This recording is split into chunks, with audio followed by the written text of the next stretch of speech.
বন্ধু যারা স্কেটিং শিখতে চাইছেন এবং প্রফেশনাল ভিডিও খুঁজে পাচ্ছেন না তাদের জন্য পারফেক্ট। আজকে এই ভিডিওটা দেখার পরে আপনাদেরকে আর কোনো ভিডিও দেখতে হবে না, জাস্ট এই ভিডিওটা দেখেই আপনি কিন্তু স্কেটিং শিখে যাবেন। আর দেখুন, আমি হাফ প্যান্ট পরে আমার বন্ধুকে স্কেটিং শেখাতে চলে এসেছি। মতলব আমি যতটা জানি স্কেটিং করতে সেইভাবে যেভাবে শিখেছি সেইভাবে শেখাচ্ছি। তো প্রথমে আপনাদেরকে যেটা হবে, স্কেটিংটা এইভাবে দেখুন, ভিডিওতে যেভাবে দেখানো হচ্ছে সেইভাবে আপনাকে হাঁটুতে হাত দিয়ে আস্তে আস্তে করে মাটিতে হাঁটতে হবে, ঠিক আছে? পিচে কিন্তু উঠতে যাবেন না, পিচে উঠতে গেলেই পড়ে যাবেন।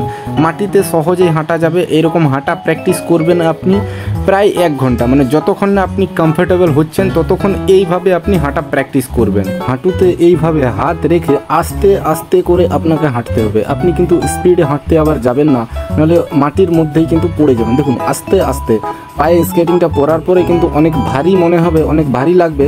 তো আস্তে আস্তে আপনাকে এইভাবে হাঁটতে হবে, হাঁটুতে হাত রেখে, ঠিক আছে? আর বন্ধুরা, এটা হলো প্রথম স্টেপ। আপনাকে মাটিতে হেঁটে পুরো প্র্যাকটিস করে নিতে হবে। স্টেপ কমপ্লিট করার পরে আপনার দ্বিতীয় স্টেপ, দেখুন প্রথম স্টেপটা আপনাকে ভালো করে কমপ্লিট করতে হবে। অর্থাৎ আপনি যে মাটিতে হাঁটছেন, এই হাঁটাটা আপনার মধ্যে পুরো কমফোর্টেবল নিয়ে আসতে হবে, যেন আপনার কোনো সমস্যা আর না থাকে। আপনি মনে করেন নিজেকে যে হ্যাঁ, আমি মাটিতে হাঁটাটা স্কেটিং পরে পুরো শিখে গেছি। তারপরে এবারে এটা আপনার ধরুন 1 ঘন্টা টাইম লাগতে পারে, আধা ঘন্টা টাইম লাগতে পারে, বা 10 মিনিট লাগতে পারে, বা 2 ঘন্টাও লাগতে পারে, সেটা আপনার উপর ডিপেন্ড করছে। এবারে আপনি কিভাবে হাঁটবেন, আপনার নিজের যা ক্ষমতা আছে তার মধ্যে সেটা ডিপেন্ড করে।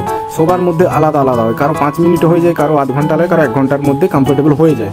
তো হয়ে যাওয়ার পরে আপনি পিচে উঠবেন। দেখুন, পিচে ওঠার সময় আপনার কিন্তু অনেক সাবধানে পিচে উঠতে হবে, নাহলে কিন্তু আপনি পড়ে যাবেন, ঠিক আছে? বন্ধুরা দেখুন, স্কেটিং শেখার যে স্টেপগুলো আছে সেগুলো আপনাদেরকে আমি এক এক করে পুরো দেখিয়ে দিচ্ছি। কিন্তু সর্বপ্রথম যে কাজটা, আপনি ধরুন স্কেটিং কিনে এনেছেন, কিনে আনার পরে পারফেক্টলি আপনাকে স্কেটিংটা পড়তে হবে এবং আপনার পায়ের একটা অংশ মনে করতে হবে স্কেটিংটা, যেরকম কোনো আলাদা কিছু মনে না হয়। তারপরে 2 নম্বরে আপনাকে হচ্ছে আপনার সেফটি অবশ্যই ব্যবহার করতে হবে, নাহলে কিন্তু আপনি শেখার সময় অনেক চোট পাবেন বা অনেক জায়গায় আপনার লেগে যেতে পারে, ঠিক আছে? আর যখন আপনি পুরো ধরুন হাঁটতে পেরে গেছেন, প্রথমে স্লো হাঁটলেন, তারপর একটু স্পিড করলেন, তারপর আরেকটু স্পিড, বাস আপনার এই স্টেপটা কমপ্লিট। এবারে দ্বিতীয় স্টেপে, 2 নম্বর স্টেপে আপনাকে মাটি থেকে পিচে উঠতে হবে। এবারে পিচে উঠতে গেলে অনেকটা সাবধানে উঠতে হবে, নাহলে আপনি আগের দিকে বা পিছনের দিকে পড়ার ভয় বেশি থাকে। দেখুন, যেভাবে উঠছে এইভাবে একদম স্লোলিভাবে আপনি হাঁটুতে হাত রাখবেন। তারপরে যেভাবে আপনি মাটির মধ্যে হাঁটছিলেন সেমভাবে হাঁটুতে হাত দিয়ে বডিটা পুরো বাঁকা রেখে, একদম মানে পুরো জুতোর উপরে যেমন পুরো ভরটা থাকে সমানভাবে ব্যালেন্স রেখে হাঁটুতে হাত দিয়ে এইভাবে আপনাকে হাঁটতে হবে। মাটিতে যেভাবে হাঁটা প্র্যাকটিস করেছিলেন সেম পিচের ওপরে এইভাবে হাঁটা শুরু করতে হবে। কিন্তু পিচে হাঁটতে গেলে আপনার এই চাকা আগের দিকে বা পিছনের দিকে চলে যেতে পারে এবং আপনি পড়ে যেতে পারেন। ওই ব্যালেন্সটা কিন্তু আপনাকে ওই হাঁটুর ওপরে হাত দিয়ে বডির পুরো ওজন আপনাকে ওই হাঁটু এবং হাত এবং ওই জুতোর উপরে ব্যালেন্স করে হাঁটতে হবে, যাতে আপনার জুতো, আপনার স্কেটিং শ্যু এদিক ওদিক না হয়ে যায় বা পিছন দিক সামনের দিক না হয়ে যায় সেম। আর আপনার দুটো পায়ের মধ্যে ডিফারেন্স দেখুন, খুব একটা রাখবেন না, 1 ফুট বা 1 ফুটের একটু বেশি রাখবেন, তাহলেই হবে। এরপর 1-2 ঘন্টা এরকম পিচের উপর হাঁটার পর আস্তে আস্তে আপনি এই দেখুন ভিডিওতে যেরকম দেখানো হচ্ছে এইরকম আস্তে আস্তে চাকাগুলো এদিক ওদিক করবেন। তাহলে কি হবে, আপনার ব্যালেন্সটা যখন হয়ে যাবে হাঁটার পর, তখন আপনি আর পড়বেন না, পড়ার ভয় আর থাকবে না। তখন এরকম আস্তে আস্তে আস্তে আস্তে দেখুন একটু পা ওঠানোর চেষ্টা করবেন, বা এরকম আস্তে আস্তে আগের দিকে যাবেন, শরীরকে পুরো স্ট্রেট রাখবেন, পুরো ভরটা এবং পুরো ব্যালেন্সটা পায়ের উপরে থাকবে, ঠিক আছে?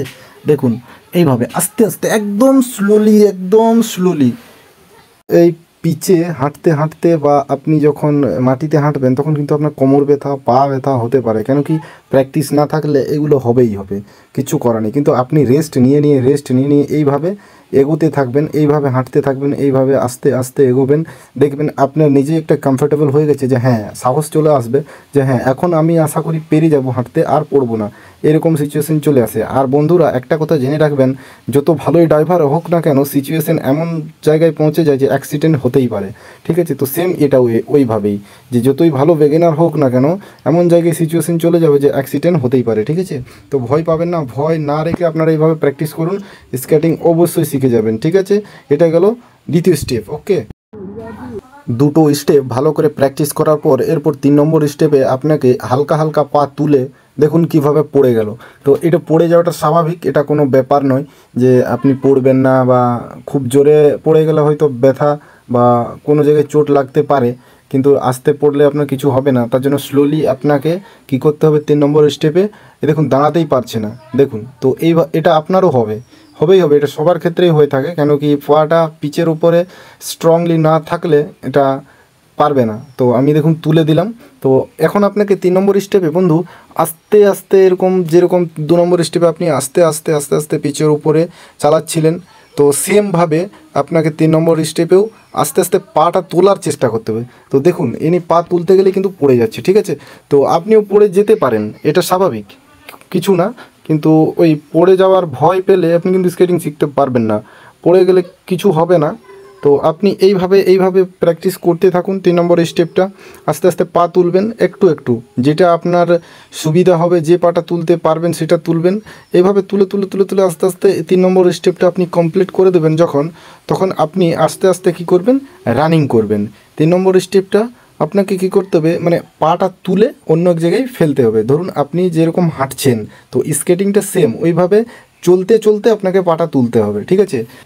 দেখুন ভিডিওতে যেরকমভাবে দেখানো হচ্ছে সেম আপনাকে এইভাবে আস্তে আস্তে পাগুলো তুলতে হবে, পাটা তুললেই কিন্তু আপনি এইভাবে চলবেন, ঠিক আছে। আপনাকে কোনো জোর লাগাতে হবে না, চাকাগুলো এতটাই ইজি যে আপনি পাটা তুলবেন তাহলেই আপনি চলবেন।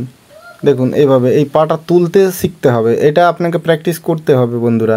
এইটা যতক্ষণ না আপনি ধরুন পাটা তুলতে পারছেন, ঠিকঠাকভাবে ব্যালেন্স করতে পারছেন, ততক্ষণ আপনি রানিং করতে পারবেন না।